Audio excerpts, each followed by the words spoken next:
Hey everyone, it's Tara. Welcome back to my channel, Tara Talks Books, where we talk everything bookish.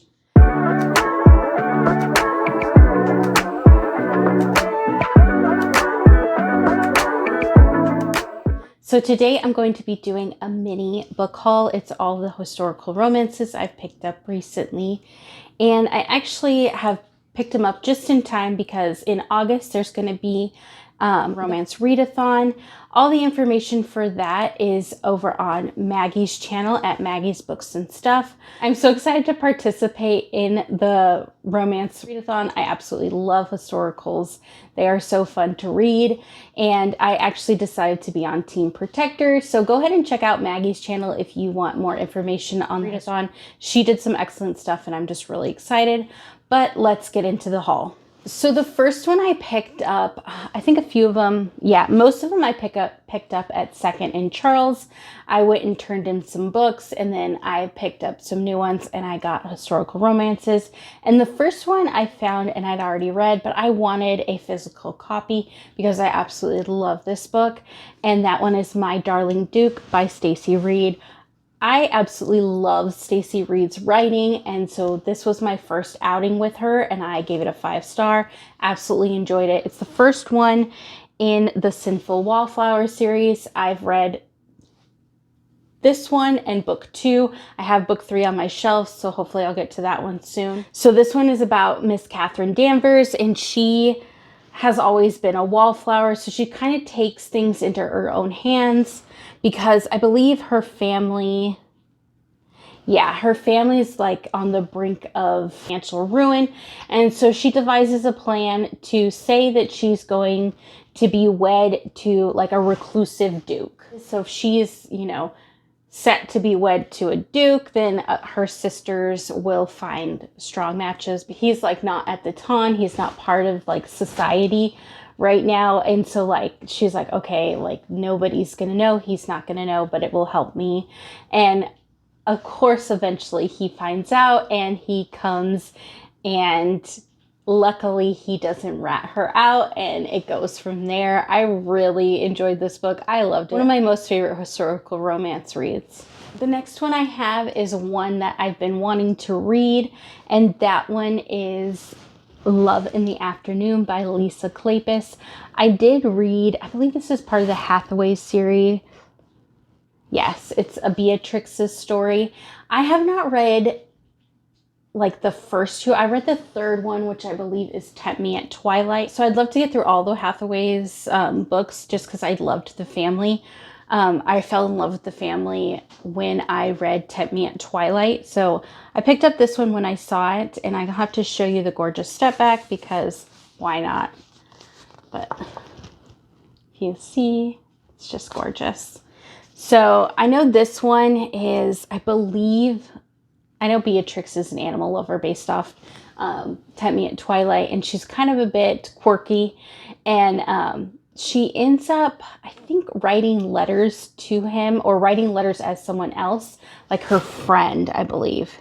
Her friend Prudence ends up like planning to marry Captain Christopher Phelan, and like they've been corresponding back and forth, but only I believe like the first few letters were actually Prudence, and then I think Beatrix took over because Prudence wanted her to, and it's clear that the letters that were written are not Prudence when he comes back from overseas or fighting abroad, and so like he realizes, okay, this is not the same girl that I was forming this connection with over letters than it is in person. And so it goes from there. I can't wait to get to this one. It sounds amazing. So a historical romance author that I have not tried that I wanted to try is Kerrigan Byrne. So I got All Scott and Bothered. I've heard good things about this one, and I believe it's a Scottish romance. So yay. So this one says, he is first and foremost at everything. A man who's made his own way in the world through ruthless cunning and sheer force of will.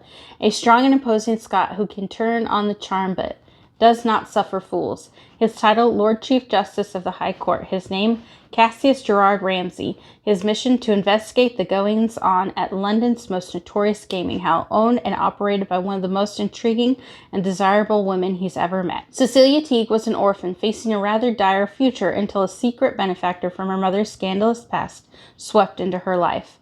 Sent to a prestigious boarding school and later to university, Cecilia believed high society was at her fingertips.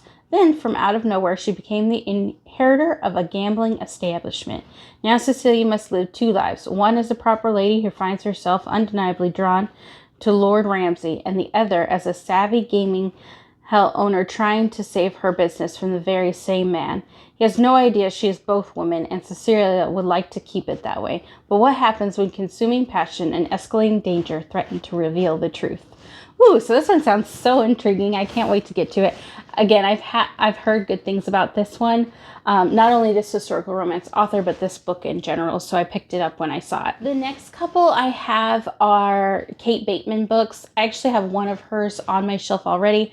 I don't think I've read any yet, but I've heard good things about the two I picked up. So I saw them, so I figured I'd grab them. So the first one I got is A Wicked Game. By, again, Kate Bateman. This is part of the Ruthless Rivals. I'm not sure which one it is. So it says, shipwrecked and imprisoned thanks to an incorrect map, Captain Morgan Davies has returned to London to exact sweet revenge on the cartographer responsible for his suffering. He's also vowed to claim the winner's prize. 3 kisses in the bet he made with his longtime nemesis, the prickly, smart-mouthed Harriet Montgomery. His incarceration has clarified his feelings for her, but convincing the infuriating woman that he wants to marry her is going to be his greatest challenge yet. When Harriet's revealed to be the very mapmaker he seeks, Morgan decides to combine revenge and seduction into one delightful package. So, oh my goodness, that one sounds great. I can't wait for it. That's the problem. All of them sound amazing, and I want to read all of them all at the same time, but I can't.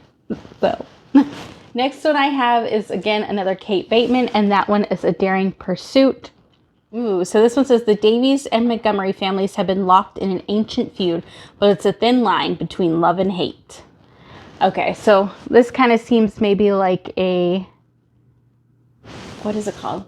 Like Romeo and Juliet aspect to rival families, and then hopefully they fall in love. So this one seems like it's going to have like some good banter, which I love, and then potentially hate to love, maybe a little bit of pining hero, so I can't wait for it. All of those are amazing, and I love reading them in historicals, in books in general.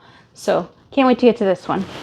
The next one I found also at Second & Charles, and I hadn't heard too much actually about this author. I don't think I've heard anything at all, but I ended up looking at Goodreads when I was there and seeing this got a pretty high rating. And so that one is Love a Dark Rider by Shirley Busby. I also picked it because it has a gorgeous step back. So I just couldn't help myself. So this one says, from the moment she first entered the great mansion in San Felipe, Texas, beautiful orphan Sarah Rawlings could feel Yancey Cantrell's fire and sense his dangerous rage. But betrayal and tragedy drove the handsome, tormented rebel from his home and out of young Sarah's life. 7 years have passed since the night he was falsely branded a murderer, and Yancey has returned to reclaim his birthright. But his late father's lands now belong to Sarah. The innocent girl has blossomed into a stunning and sensuous woman, a rival to be kidnapped and conquered. But though she fears her vengeful and passionate captor, Sarah's proud spirit will not be easily broken, and winning her heart will soon prove more important to Yancey than his honor, his legacy, or his life. Ooh, so captor captive. Yay! I think I read 2 of those recently. Yes, I've read 2 of them recently and I've enjoyed them, so I want to give it another try. Again, it's got good ratings on Goodreads, so I wanted to also pick it up. The next 2 are Stephanie Lauren's books, and I actually picked them up at a thrift shop near my house. One, because I looked up on Goodreads and they had like high ratings for historical, and then they also had beautiful step backs, so I was like, okay, I gotta pick them up. And the first one is On a Wild Night by Stephanie Lawrence, and let me show you guys the step back. which is just gorgeous. And then there's the cover, and then look at the back. I don't know, it's just a beautiful book as well. So this one says, after spending years in the glittering ballrooms of the town, Amanda Sinster is utterly bored by the current crop of colorless suitors. Determined to take matters into her own hands, one night she shockingly goes where no respectable lady ever should, but where many intriguing gentlemen might be found. But forbidden excitement quickly turns to panic when Amanda discovers she's quite out of her depth. She looks around for help and is unexpectedly rescued by the Earl of Dexter. Lean, sensuous, and mysterious, he has delayed re-entering society, preferring instead a more reckless existence on its fringes. He is the epitome of the boldly passionate gentleman Amanda has been searching for, but although his very touch makes it clear he's willing to educate her in the art of love, Amanda has to wonder if such a masterful, lionized rake can be enticed into the ways of marriage. Oh, that just sounds fun. I have not tried a Stephanie Lawrence book, so I'm excited to find these at my thrift store, and I picked them up. So can't wait to get to this one. So I believe these are part of the same series, and this one is On a Wicked Dawn by Stephanie Lawrence, and again, has a gorgeous cover, and then on the back, or on the spine, and then on the back, it's beautiful as well. And then of course it has a gorgeous step back. So I just couldn't resist. They're so pretty. So it says, marrying you will be entirely my pleasure. Amelia Sinster hears these words from the handsome, enigmatic Lucian Ashford and is stunned.